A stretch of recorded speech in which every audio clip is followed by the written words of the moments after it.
pleasure to see all of you here today. This is one of the biggest turnouts we've ever had at this event, so it's really very gratifying. I'm Gary Sandifer. I'm the Provost and Chief Academic Officer here at Oklahoma State University. And on behalf of the Chickasaw Nation, Choctaw Nation, our partners in the Center for Sovereign Nations, we want to welcome you all here to join us today.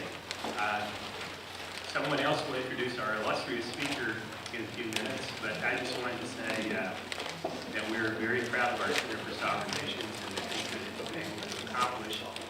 And I would like to note some of our special guests today, even though I may accidentally leave someone out. But we do have with us Congressman Wes Watkins and Regent Lou Watkins back there.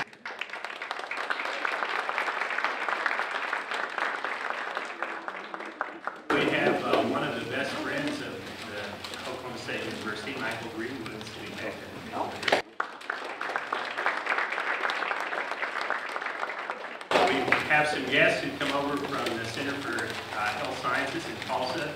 We have this great partnership with the Cherokee Nation, so welcome to you guys as well. And I have to mention my boss, Harvey's Harvest, president of Oklahoma State University. We're very happy to see him here with us. If I have someone out, you can shoot me later. Well, we're very happy to have you here, and I want to introduce the director of the Center for Sovereign Nations, who will introduce our speaker. So Elizabeth is here somewhere. There she is. Actually, I feel like this opportunity calls for a word from our president, so it is my pleasure to introduce OSU System President Burns Hargis.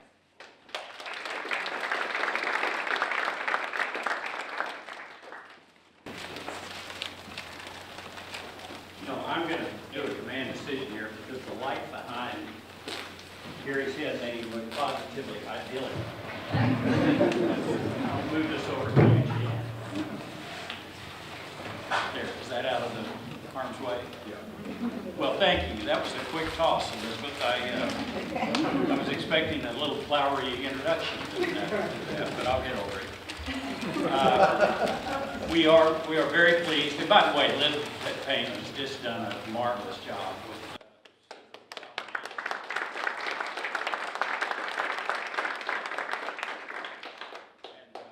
continues to grow and continues to yield the kind of benefits that we've always hoped when we first got going. You know, our belief was that as a land-grant university, our job is to serve our state, and that certainly includes the tribal nations. And so we came up with this initiative to hopefully, and after it comes consulting with the tribal leaders around the country and around our state. And we think it's really doing well, and we just appreciate the partnerships of everybody, certainly the Chickasaws and Choctaws and the Cherokees. And we are pleased to have Chief Will John Baker here today. He is a fourth generation, is it Tahlequah-ian? Yeah. And he's been very active in the Cherokee Nation for many years, but was on the Tribal Council for 12 years. But he's really been a transformative leader since he was elected chief in 2011 and then re-elected again in 2015, I believe. He has truly been transformative in the support for the Cherokee people. He's established newborn policies, invested a great deal of money in housing, a great deal of money in health care. In fact, they have just embarked on a 469,000 square foot medical facility, which will be the largest of any tribal nation. And with respect to Oklahoma State, they also are embarking. We just had a wonderful ceremony in Tahlequah at the Cherokee Pavilion, where it was announced that we're embarking on a new medical school. It will be the only medical school on tribal lands in the country. We expect it, when fully staffed, to have over 200 medical students, and we think that's going to go a long way to to solving this incredible problem we have with the shortage of primary care physicians, primarily in the rural areas. Of course, all of us in higher education appreciate all the academic scholarships that you've established over the years, and we're very proud of our Cherokee students that we have here. There have been so many things that just could go on and on, but I can just tell you that with 360,000 tribal citizens, it's the largest nation in our country, and certainly in our state. And Chief Baker is the kind of leader that we think has been emblematic of moving the tribal nation and their members' lives ahead incredibly.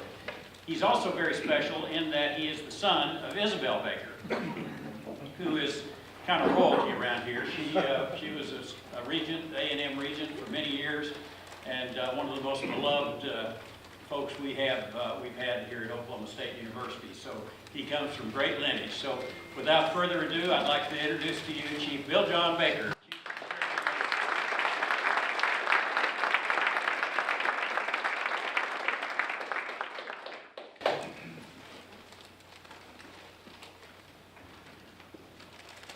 OCO. Thank you so much, Burns. Nothing could be said about me if you didn't talk about my mother first. I think she broke the glass ceiling here at OSU to be the very first female regent that this university ever had, and worked extremely hard to work on the disparity between male professors and female professors and those in leadership. So I'm very proud of my mother. They said I've got 30 minutes, and to give you the history of the Cherokee Nation, it takes me 45. So I think I'll start when I was in college. When I was your age, sitting in college, I was Cherokee. Born Cherokee. I'd always been Cherokee, and it wasn't until I applied to Harvard that they entered the notion that I had to be a quarter blood or more. Because we never looked at Cherokee as a blood quantum, ever. You either were or you weren't. I like being pregnant, though. Either you are or you're not. And I said, well, sure, my dad's a quarter, my mother's a quarter, so I'm a quarter. But the Cherokee Nation did not exist as an active government when I was in college. At statehood, the federal government, or the state government, sent our chief home, our deputy chief home, our Senate home, our tribal council home, our Supreme Court home, our district court home, and it went on and on to our professors at what is now Northeastern State University, that was the female seminary, that has the distinction of being their very first institution of higher learning west of the Mississippi for any woman of any race. Our ancestors were quite progressive. And when we had public education in the Cherokee Nation before the United States of America had public mandatory education. So when they needed teachers and we were too far removed from the East to get teachers to come, they built a seminary to teach teachers to teach. And that's what started out Northeastern State University. So here I am in college. Can't prove that I'm a quarter blood or more because there's rumblings that the abject poverty in northeastern Oklahoma will not get any better unless the tribe can organize and do it herself. That's always been the Cherokee way. And so I thought, okay, I'll go to Harvard, I'll become a lawyer, I can help my tribe best that way. But couldn't get past the court of blood or more. So when I was in college, I could not have dreamed of being principal chief, because our principal chief was appointed by the President of the United States. For over 70 years, the federal government was in total and complete control of all of the assets of the Cherokee people. And those principal chiefs, sometimes they were appointed for a day, and sometimes for decades. If the government agent that, after the president had appointed them, if they wouldn't sign the deed, or wouldn't sign the easement, or wouldn't sign the oil and gas lease because they thought it was bad for their people, thank you, your service is done, and we want to appoint Joe Blow. So they would appoint somebody else that would sign the deed. A lot of assets were lost over that time. We've got a lawsuit with the federal government right now saying, where's the deed? They cannot tell us what happened to the timber rights, to the oil and gas, to the lands that they sold, and those kinds of things. But that's another story.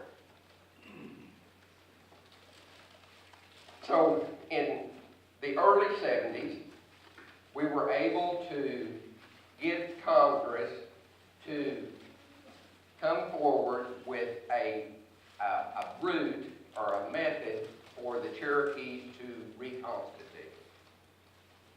So in the early 70s, we had a budget of $1 million, 2 employees, and we had our first elections, and we elected the last appointed principal chief as our first elected principal chief. I am the 7th principal chief in modern times. So he had a budget of $1 million. He was followed up by another principal chief that never had a budget over about $40 million. Then he was followed by Wilma Mankiller, who never had a budget over $100 million. And that's all federal programs, that's everything. Then we had a chief that broke the $200 million, and a chief that broke the $500 million. I just signed a budget for right at $1 billion. And we now have CNB and CNE that they had a budget of $1 billion as well. So in 7 short years, we've gone from less than $1 billion economic impact to an over $2 billion economic impact.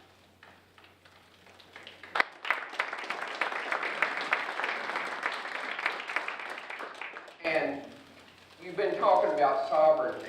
Well, sovereignty never sleeps. And Senator Onawa of Hawaii put it best to me personally as anybody. He says, if you don't exercise it, you will lose it. If you don't exercise it, you will lose it. So now we have compacts with the state of Oklahoma. We always knew that the treaties gave us our hunting and fishing rights. But there was always this argument about could you or couldn't you, what happens if somebody gets arrested, and we finally, a former chief put out the call that says, hunt, fish, if you get arrested, we'll defend you. If you weren't drinking, you weren't doing this, and you weren't doing that, you know. And if we get the perfect case, then we want to go to the Supreme Court, and we will win. Well, that went on for years, and when I came in, I thought, okay, we're gonna fix it. I believe that we have our hunting and fishing rights intact. But a Cherokee cannot go to Choctaw country, and they got some good deer down there, and hunt in Choctaw country, or Chickasaw country, or outside of the Cherokee Nation. So we fixed it. We went to the governor, and we have a good working relationship, and we said, okay, we want to exercise our hunting and fishing rights, but we want the entire state of Oklahoma. We don't just want the Cherokee Nation, and we'll pay you $2 a citizen for that hunting and fishing license, but you'll get like $8 from the federal government because you did it. So all of a sudden, it brought in millions of dollars into the fish and wildlife that the state of Oklahoma could not have touched any other way. So it was a win-win. Now a Cherokee citizen can hunt in all 77 counties of the state of Oklahoma. There are no restrictions, and they can go any place that anybody else can and exercise their sovereign right as a Cherokee citizen. Now, we were, I believe, the first tribe that came up with a photo ID that is TSA approved. So now a Cherokee citizen can take their photo ID, show it to TSA, and if they say, no, we don't get it, tell them it's Section 8 in their TSA code. It says they have to accept the tribal photo ID because what? We are sovereign. But we've also found that we are so much stronger as good partners than we are. You mentioned the Chicks and the Chalks. Well, when I became chief, we reformed the oldest association, Native American advocacy group in the nation. It was the InterTribal Council of the 5 civilized tribes. Because we as Chicks and Chalks and Cherokees and Creeks and Seminoles, we're treated differently than all other tribes. There's rules that apply to us that apply to nobody else. The state of Oklahoma is checkerboarded into jurisdictions, and it's not just reservations and those kinds of things. And quite honestly, when the chiefs and the 4 chiefs and the governor sat down at the table, we represent over 25% of all Native Americans in this country. It's a big deal. Used to, 20 years ago, when we went to the Capitol to sign the first motor fuels compact, they called down to the governor and from the speaker's house, from the pro temp's office, and said, the 5 chiefs are down here and they need to meet with you, and the governor was too busy. He was too busy. Now, the rest of the story is, luckily, I went down to plead the case, and as I walked in the governor's office, his Secretary of Education was a homeboy that had gone to school with Mother and Dad, and I explained it to him, and he had the governor's ear, and said, oh yeah, you got 5 minutes. So I went upstairs and got the chiefs, and I was only a council person at the time, and we had that 5-minute meeting, and out of that came the motor fuels compact.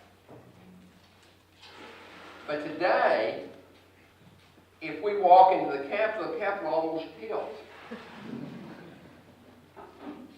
I'm serious. It is difference in daylight and dark. I never go to the Capitol that I'm not offered to speak before both houses. We are good partners.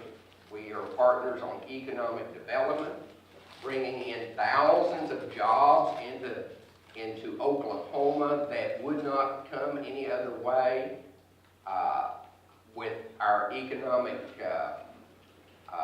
The governor has a closing fund, but many times we bring more resources to the table than the state can even afford to bring to the table. Because guess what? We're the largest tribe in America. I've got over 5,000 Cherokees in college on Cherokee scholarships today.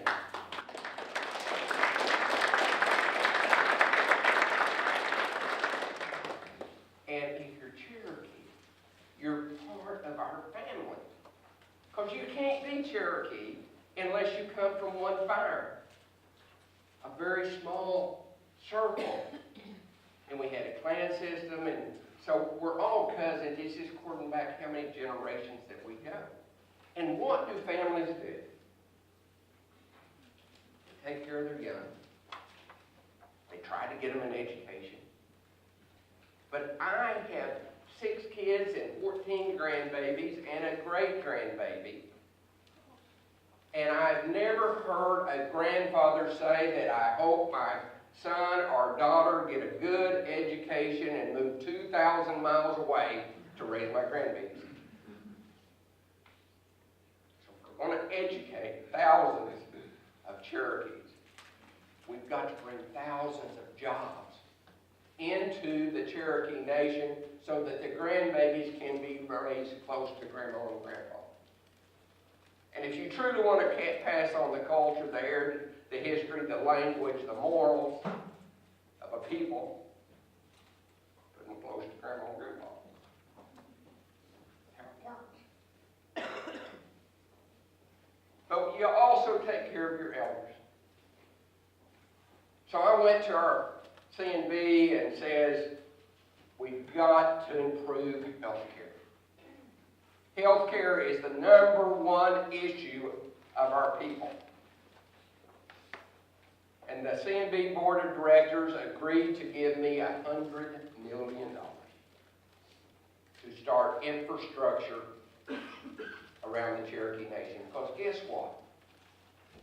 When we had a clinic in Barnesville, Oklahoma that was in a strip mall that was 3,000 square feet, and we were recruiting for a doctor, what mom and dad who put their kid through medical school is going to be proud to drive up to a strip mall and say, this is where my doctor's son works. It's hard to recruit, folks. So now we have a 28,000 square foot modern healthcare clinic that is fully equipped just south of Barnesville, where we're not having problems recruiting folks to go to work there. We went to Jay, Oklahoma, and we were in an 85-year-old hospital that was 25,000 square feet, seeing thousands of patients. Now we have a 48,000 square foot modern clinic in Jay, Oklahoma, to take care of those people. We went to Mankiller Clinic in Stillwell, and even though it was big enough when Wilma was able to get it as she was going out of office, it was sadly undersized. The number of people coming to it had doubled and tripled and quadrupled, and so we doubled the size of that clinic. And the same way in Sallisaw, over double the size of the clinic. And then we wanted to build a new hospital. But we exercised our sovereignty. We exercised our sovereignty. I could have built a new hospital. I had the money to do it with. But the federal government has made promises and treaties with us that say that they will do the health care for Native peoples. And our treaty is specific to Cherokee. They used to have a thing called a joint venture. Joint venture, pretty simple. If the tribe will kick in the construction dollars, the federal government will follow their treaty requirements, and they will fund the operations of that facility. The federal government is 300 years behind in building the infrastructure that they have promised in their treaties. 300 years behind. They're only appropriating enough dollars for 3% a year. I had $58 million left for a new hospital. But we said, okay, we've got lots of friends in the country. Yeah, we're 365,000 citizens strong, but guess what? We're the largest tribe in California. We've got over 25,000 Cherokee citizens in the state of California. So we don't have to rely just on our 2 senators or our 5 representatives. We go out around the country and say, we're the largest tribe in Texas, we're the largest tribe in Florida, we're the largest tribe in California, we're the largest tribe. We've got citizens everywhere. So we went to Congress and we says, hey, there used to be this thing called joint venture. The IHS has stopped funding it, they've stopped exercising it, they've stopped doing it, and we started getting congressmen and senators to sign on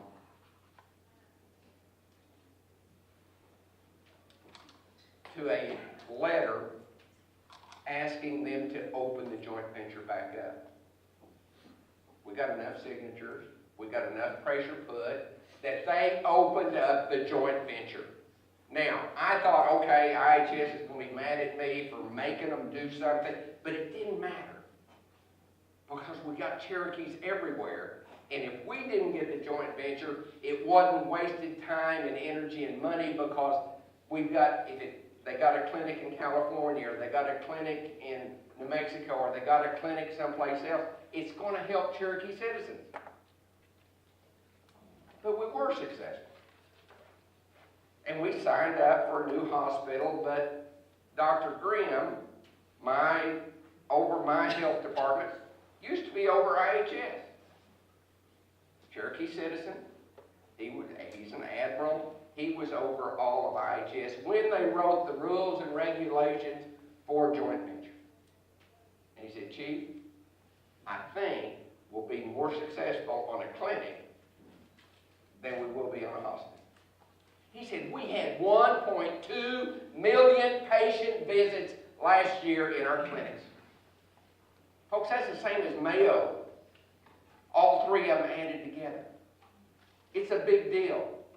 And the state of Oklahoma would go broke immediately if we stopped serving 1.2 million patient visits, where 60% of them don't have any patients.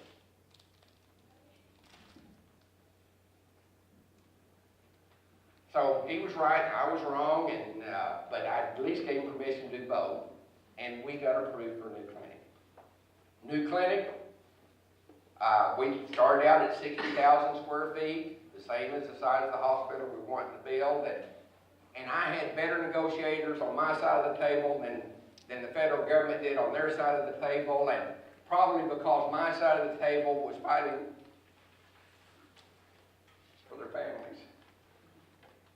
Their mothers, their fathers, their kids, their grandkids. And then by the second day, we were at 120,000 square feet. By day 4, we were at over 300,000 square feet. By day 5, they threw in the towel and we settled on 469,000 square foot expansion right there at Tellico, Oklahoma.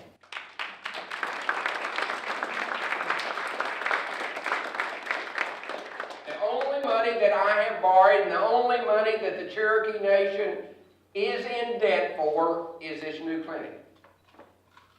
That's it. Everything else is totally paid with cash.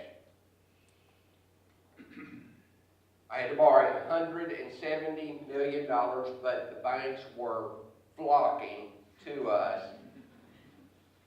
to do that. And I mean, anybody can make money at that interest rate. I mean, if anybody that can borrow money that cheap can make money. I'm just telling you.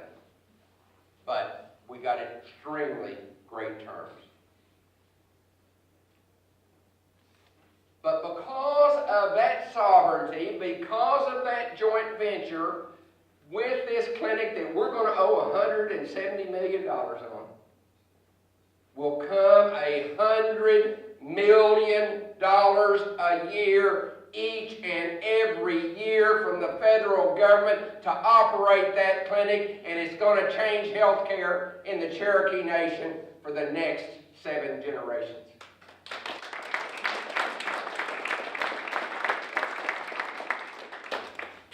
But then we got to thinking, boy, I'm going to have 850 new employees at this new clinic. Many of them primary care physicians, and I don't know if you know it or not, but there is a shortage of primary care physicians in the United States of America, and more specifically in the Indian country. In Oklahoma, the average age of a primary care physician is 59 years old. There's not a lot of doctors working in their 80s, folks. So we went back to the drawing board. When our ancestors needed teachers, what did they do? They built a university. They built a seminary hall to grow their own teachers. Grew their own teachers. This partnership with OSU is just an extension of what our ancestors did and believed in when they needed teachers. We'll have our own medical school. OSU, Cherokee Nation, in Tahlequah, Oklahoma, to recruit in rural Oklahoma, 75% of them by law have to be from Oklahoma. And we know statistically that the average primary care physician stays within 100 miles of where they do their residency, and 100 miles from Tahlequah in any direction is either inside the Cherokee Nation or a contiguous county.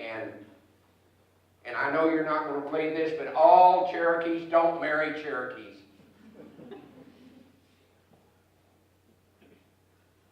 Have it for almost 200 years.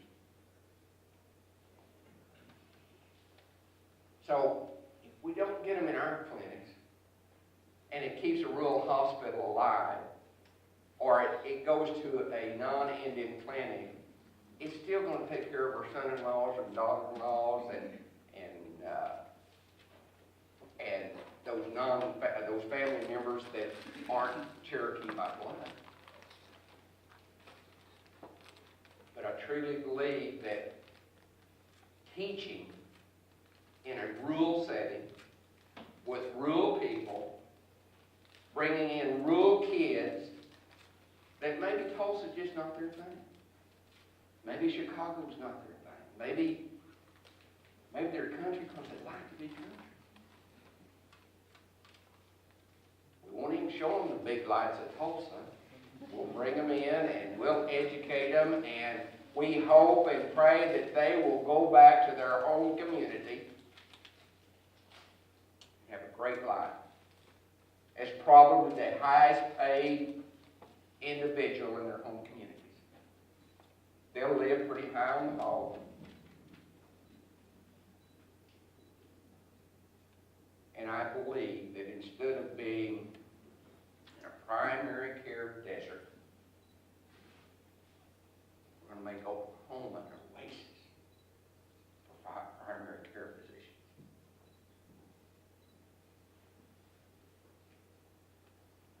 But we exercise our sovereignty in so many ways, and we partner with the public schools to give them grants, every firefighter, and we give every fire department grants.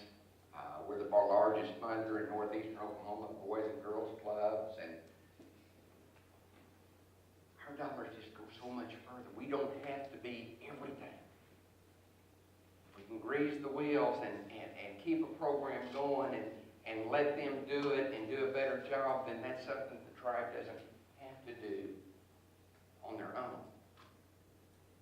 It's just like the InterTribal Council where the 5 chiefs work together and we gig each other a little bit and try to one-up each other a little bit, but we're there to help each other. Because that's what the heart is. And we're stronger together than we are separate. We have made the Cherokee Nation indispensable in the state of Oklahoma. We are the economic engine of northeastern Oklahoma. That $2 billion, a lot of it goes to salaries to our people, but a lot of it goes to salaries that are not. But we are expanding by leaps and bounds. We have offices in Baghdad and Abu Dhabi and 48 states around this country. We've got 28 companies that last year, first time they hit $1 billion in 8A contracting with the federal government. We've done some drone work with OSU, and we're there. We're in technology and management and construction and security and surveillance, and now the federal government is coming to us and they say, we want you to take this contract over. This other company graduated out of the 8A, and we like the way you do business. And we like the idea that your profits do not just make somebody a billionaire. We like the idea that you're doing scholarships and building homes. And you know, we build homes and we exercise our sovereignty when we do it because we can do it different than anybody else in the country can do. Because we are a tribe, we can build homes, 3-bedroom brick homes, and put our people in them, and they can be fully paid for at $350 a month, including taxes and insurance. So even if you're minimum wage, you can afford a brick home to raise your family in. But it's a jobs program. They're Cherokee homes built by Cherokees in the Cherokee Nation on Cherokee land. It's an education program because in lieu of taxes, our houses fall under the same category as a military base. And the federal government has a formula that every kid that lives in a federal house will take $2,800 to public school with them in the form of impact aid to help that school district educate a military brat or a Cherokee kid. And in Oklahoma, the in lieu of is so much higher than property taxes, it's not even funny. So 2.3 kids live in a house. That's over $8,000 going to that school. If you got 10 houses, it's better than a bond issue. So it's an education program. Not to mention that the kids that live in it, instead of getting off the bus and going to a trailer park, they go to their own 3-bedroom brick home. It builds the self-esteem of our young people. But it's a wealth building tool as well, because every home that they get, because the nation builds it and they don't pass on any profits or architecture fees or any of that, they've got equity in their home the day they move into it.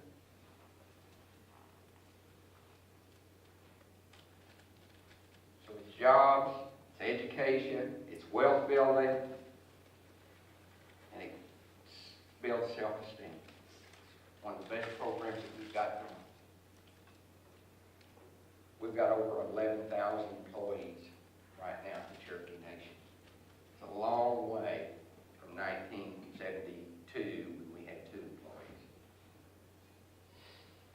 Yeah, God has been good to us. We've been growing by leaps and bounds. We've been exercising our sovereignty. We've been fighting for our kids with ICW to not allow our kids just to be adopted out to anybody. And we'll fight the federal case all the way to the Supreme Court that just came out of Texas that they don't get it, but it's important. I'll shut up there and answer any questions that you have.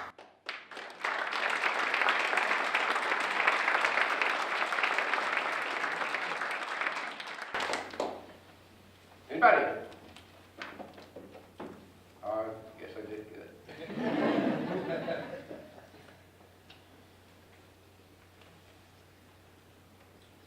Just, So the five civilized tribes are pretty ready to compact with the state. Do you have any advice for us, other tribes in Oklahoma who are not willing to compact at the rate that the five civilized tribes do? well, you shouldn't if it's not a win-win for you and the state. You know, I've seen, you know, we're all Oklahomans too. And we have found that being good partners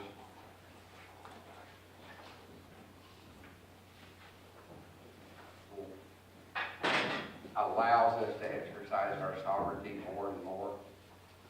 And at the end of the day,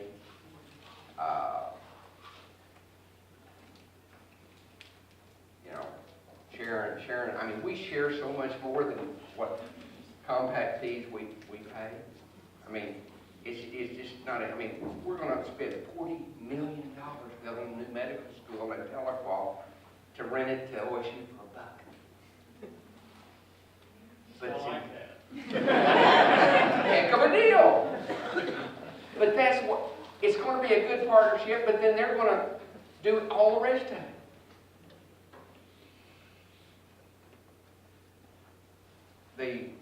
It needs to be a good deal. And I realize that some folks just, they'd rather have nothing or do nothing as to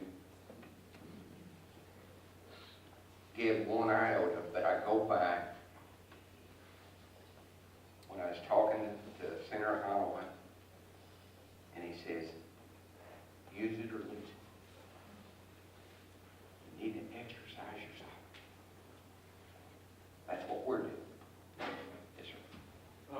In regard to the hunting and fishing compact, you didn't mention that it is a win-win situation for the state, because the state, for a long time, has been trying to figure out how to increase the number of hunters and fishermen who are licensed, and so that is, of course, a compounding advantage for the state. In regard to the Cherokee licensing program, which I'm a beneficiary of, the program is sort of preliminary, as I understand it, and it's going to be started over in 2019. Correct. Now, under that program, you have one antlered gun, deer, and of course turkey, cattle fishing. The Choctaws have 6 deer and a lot more turkeys. Do you suppose there's any thought? You're talking about the animal, right? Yes, yeah, absolutely. So, is there any change to this? Well, there again, there will be some change, I do believe. You can go to Walmart and buy a second antler tag with your, if you're lucky the first time, then you can go back and get you another one. It's, you know, it's apples and oranges, all of the, and I'm not disrespecting the Choctaws, but all they did was buy the tags for their people. They just bought state tags. We have our own. And I think that is truly exercising our sovereignty.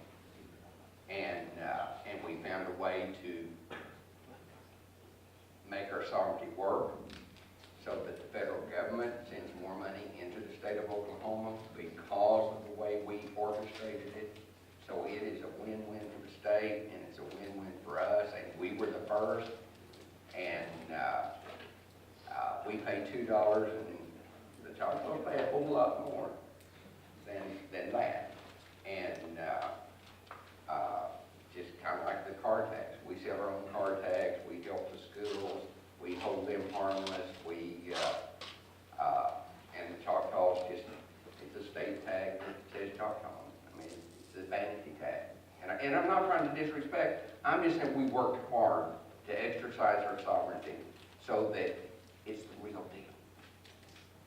And it's not just some slapped on something that they already had. Thank you. I appreciate it. I wish you had been chief when I was in Congress. We'd have talked about that. But I'd like for you to, also, by the way, I think you've got a Cherokee that's going to become governor of Oklahoma, will be governor of Oklahoma Correct. instead. And I'd like you to make sure you work with him because I passed some legislation while I was in Congress where we could benefit from 168J of the U.S. Tax Code when I was on Ways and Means Committee, which is the tax writing committee, which would allow us to have the former Indian land across, which is 64 counties roughly, to benefit from this wage tax credit and also accelerated depreciation. Now, it hurt me, by the way, when I realized our governor was not using it like it should have been. Well, we're using it. Right, but No, and I'm serious. We are using it, and that is part of the package we bring to the table when we're helping the state and helping Tulsa Regional and all of those. Macy's would not be here today if that piece of legislation wasn't in hand. well, that's exactly the way I planned it to work. We couldn't use, it said, only reservations, Yeah. and that's what I changed. Yes, sir. And I leveraged the former Indian land, I didn't tell them it's 64 counties. Right.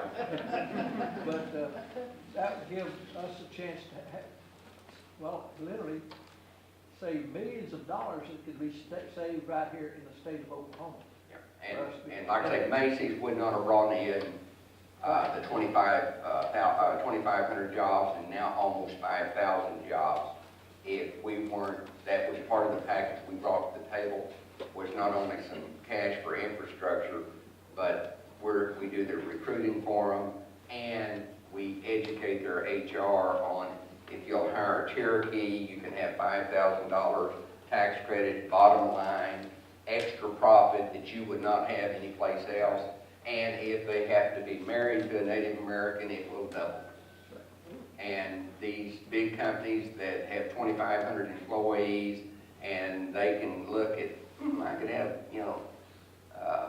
this huge windfall in doing it here instead of Texas can't do it. There's other places that it will not even work, but it works here. And thank you, sir, for your hard work and vision.